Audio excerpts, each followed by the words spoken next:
All right. I was just adjusting myself because, well, my seat, not myself.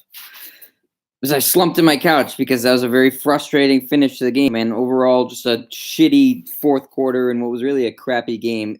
You can't drop these games on the first night of back to backs because the Celtics, obviously, everybody was looking ahead, and I think they were too, to tomorrow night back home in the Garden against the 76ers and what's going to be a huge game for them. And they went into the fourth quarter with a double digit lead tonight against the Pacers and immediately pissed it away. Just really frustrating. You had the game in control over a team that you're just legitimately better than. I don't care about the injuries. Hayward went down with what looks like might be a broken nose. Poor Gordon Hayward can't catch a break.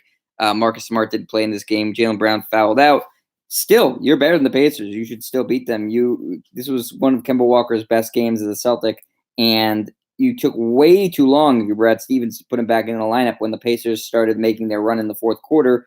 You were careless with the basketball. I mean, the fourth quarter was just full of turnovers, 15 total turnovers for the Celtics, and that doesn't tell the whole story. Just absolutely careless with the basketball. Like 4 possessions in a row where they just threw it away for absolutely no reason.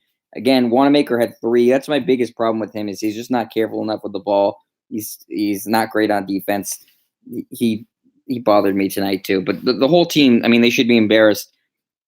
You can't drop games like that. It was just looking ahead and not taking this Pacers team seriously enough to the point where you blew a double-digit fourth quarter lead because, one, you weren't paying attention to what you're doing. That's what turnovers are. And 2, it took too long to get Kemba Walker, who was carrying your offense virtually the whole game, back into the game. That's on Brad Stevens. So, again, I'm pissed off. You shouldn't lose a game that you had in control because of a shitty fourth quarter. And now you have all these guys who played a lot of minutes in a tight game and they're going to be gassed. They have to travel tonight back to Boston and they have to play tomorrow against a very good Philadelphia team. So it's going to be tough sledding. You needed to really split these 2 games on the back-to-back. That's what we always aim to do, is if you can split them. And tonight was the easily winnable one, and they didn't do that. So frustrating game. Kemba Walker was obviously great. Jaylen Brown had a really good game, but the biggest concern I have about him, and I've been singing his praises all year long, I think he's been the best player in the team, but he's got to be careful about he's picking up dumb fouls, and the refs still aren't giving him the benefit of the doubt of the whistle. So he's got to be careful, and you can't have him with 4 or 5 fouls in the third quarter and fouling out of games. The Celtics desperately needed him, especially when you knew Smart wasn't going to be available for this game and Hayward was out late too. The Celtics also, their transition defense, their pick and roll defense, and their paint defense were fucking abysmal tonight. I mean, just absolutely god awful, embarrassingly bad, to the point where the Pacers could do whatever they wanted, especially in the fourth quarter, getting to the basket at will, hitting wide open 3-pointers. The team was double and triple teaming for no reason sometimes. They weren't adjusting pick and roll at all. It was an awful fourth quarter. The worst quarter I think the Celtics have played this year. Just absolutely terrible.